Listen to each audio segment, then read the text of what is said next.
nhồi tới mà tất cả là cái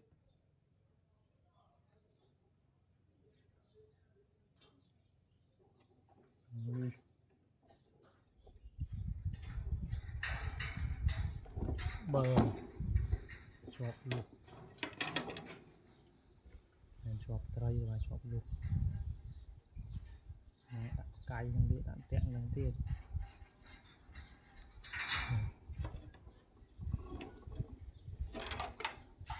Okay, let's go.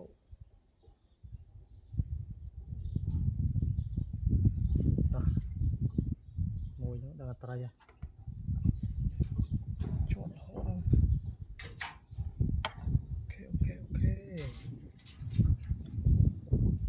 Ok tỏ ôn mình mơ đi chạy sáng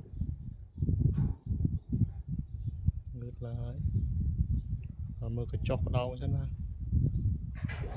Nụ ồ thấy cái này mà vui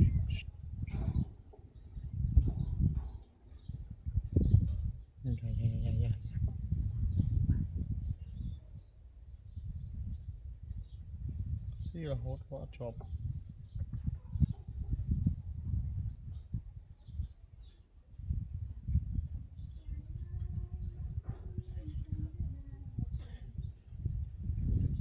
Chào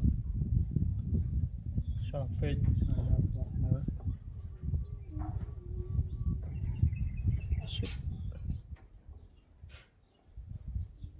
tựa rẽ trời này thật lơ không mong chơi được thật bị trái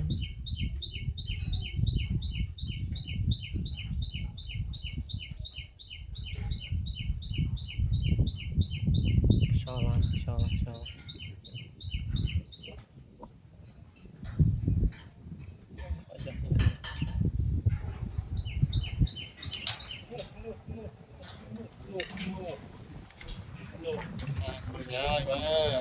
ơi ba chọn ơi anh đi chọn thom chết nào này cái chọn áo anh đi chọn ô này một chọn cái này shit em cái này xí ngay rồi bên ấy